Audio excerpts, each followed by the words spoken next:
준비한 시간입니다. 파생 상품을 활용한 전략 제시해드리는 시간이죠. 오늘 KDB 대우증권 교대역 지점 황성룡 부장과 함께하도록 하겠습니다. 안녕하세요. 네, 안녕하십니까? 네, 오늘 어떤 내용 소개해 주실 건가요? 네, 제가 최근에 그 KDB 대우증권 내에서 교대역 지점으로 발령이 났습니다. 네. 그래서 앞으로도 지속적인 성원 부탁드리고요.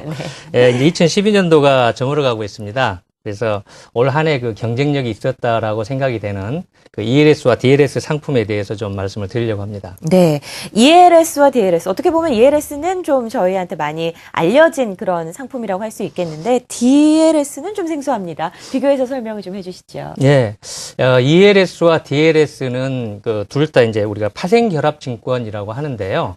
그 ELS에 대해서는 많이 들어보시고 익숙하실 겁니다. 네. 그래서 그 차이점을 좀 말씀을 드리면 ELS라는 거는 주가 또는 주가 지수의 가격이 어떻게 변화하느냐에 따라서 그 수익이 결정되는 그런 파생결합증권 상품이고요.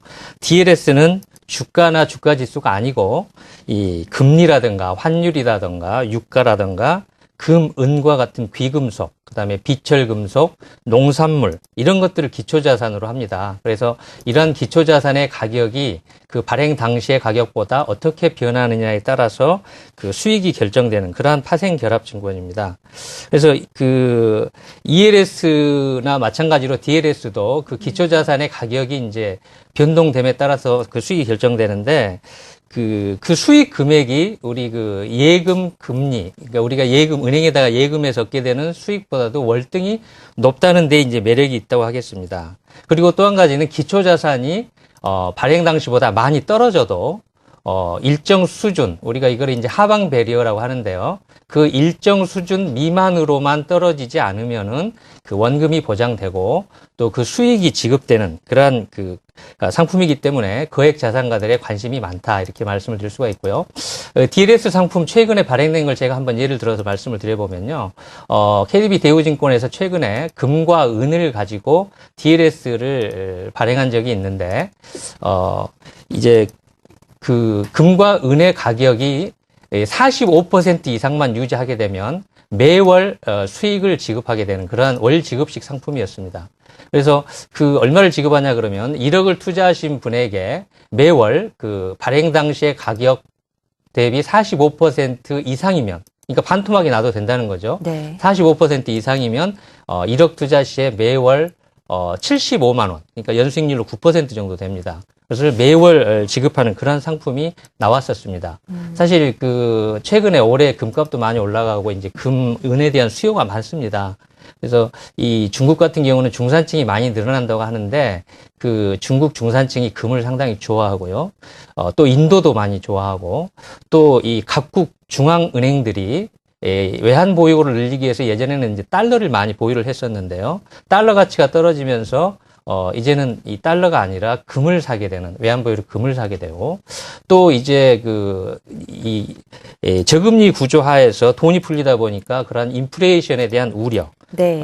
그런 것 때문에 이제 금에 대한 수요가 많고요. 또 금 ETF에 대한 수요도 많고 해서, 내년에도 이 금에 대한 수요, 또 그러한 가격, 상승, 이런 게 예상이 되는데, 금을 직접 살 수도 있지만은, 펀드라던가 이런 걸 통해서 또는 ETF 통해서 직접 사게 되면은, 만약에 10%가 빠진다 그러면 그대로 손실을 보게 되거든요. 그렇죠. 근데 이제 DLS로 투자했을 경우는 일정 수준 이상만 유지하게 되면은, 원금이 보장되기 때문에 상당히 좋은 상품이다. 이렇게 할 수 있겠습니다. ELS는 일단 주가지수를 기초자산으로 하는 거고 DLS는 아주 여러 가지 기초자산을 링크를 한다라는 뜻에서 좀 다른 편입니다. 어떤 기준 가격, 이 기준 가격이 굉장히 DLS에서 중요할 거라고 생각이 드는데요. ELS와 DLS 여러 가지 유형이 있기 마련인데 어떤 유형이 좀 전략적으로 유효할 것이라고 보시나요?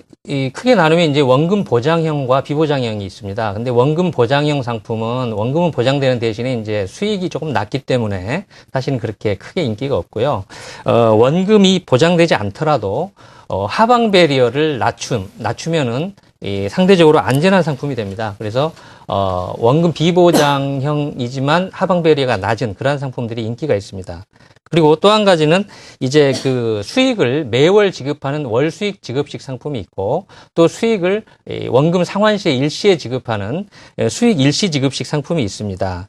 그런데 이제 그 두 가지 중에서는 월 수익 지급식 상품이 상당히 매력적이다 이렇게 할 수가 있겠습니다. 왜냐하면은 물론 그 하방 베리어 이상으로만 유지를 하면 그러니까 그 밑으로 떨어진 적만 없으면 원금이 보장이 되지만 만에 하나 큰 폭의 하락이 있어서 그 하방 베리어 미만으로 떨어진 적이 한 번이라도 있다면은 만기 시에 이제 그 가격을 봐서 이 원금 손실이 있을 수 있거든요. 그러한 경우를 대비해서 매월 그 수익을 미리미리 챙겨 놓는 게 상당히 유리하다 이렇게 말씀드릴 수가 있고 또 한 가지는 이 DLS나 ELS 만기가 보통 3년인데 수익을 3년치를 한꺼번에 만기 시에 받게 되면 그 금액이 상당히 큽니다. 그렇게 되면 그 배당 소득이 금융소득 종합과세 대상자가 될 수가 있습니다. 그 배당을 받은 분이. 그래서 낭패를 볼 수가 있기 때문에 그 한꺼번에 받는 것보다는 매월 수익을 받게 되는 월 수익 지급식으로 수익을 받게 되면은 금융소득 종합과세 대상자가 될 위험을 현저하게 줄일 수 있다. 이렇게 말씀드릴 수가 있습니다.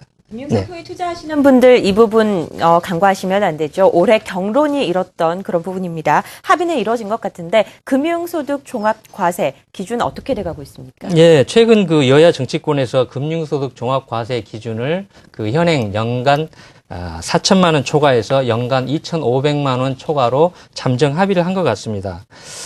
그래서 이제 과세 기준이 낮춰지게 되는데요. 그렇게 되면 금융소득 종합과세 대상자가 5만 명 수준에서 13만 5천 명 수준까지 이렇게 늘어난다고 하는데요. 이러다 보니까 ELS, DLS에 투자하시는 분들은 거기서 받게 되는 수익이 배당이죠. 즉 금융소득입니다.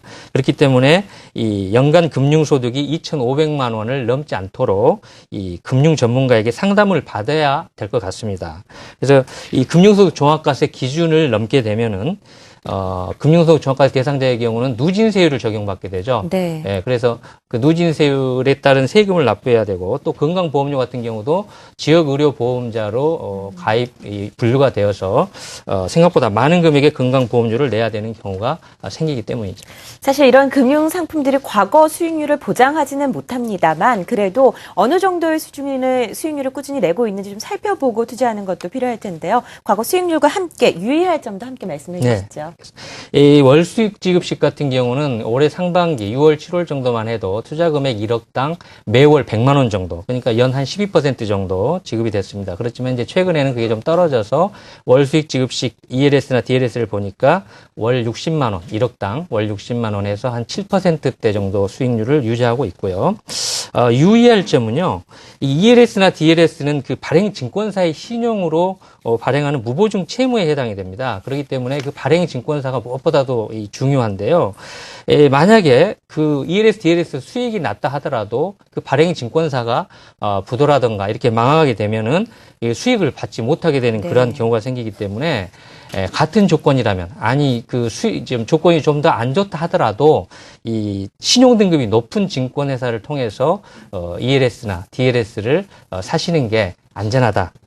말씀드릴 수가 있겠습니다. 네, 올해로 폐지 축소되는 과세제도나 연말정산 시 저희가 좀 유리하게 작용할 수 있는 상품, 그런 재테크는 어떤 것들이 있는지도 좀 소개를 해주시죠. 네, 한때 직장인들의 그 재테크 1순위 상품이었죠. 이 장기주택 마련 펀드, 우리가 장마 펀드라고 줄여서 말을 하곤 하는데 올해를 끝으로 이 비과세 혜택이 종료되게 됩니다. 그래서 이제 올해 며칠 안 남았는데 올해 가입하신 분들은 그 7년 이상 유지할 경우 이자 소득에 대해서 비과세 혜택을 받게 되십니다. 물론 소득공제는 뭐 3년 전 가입분까지 해서 종료가 됐지만 이자 소득 비과세는 올해 가입분까지 유효하기 때문에 여러분들이 가입하시면 좋을 것 같고요.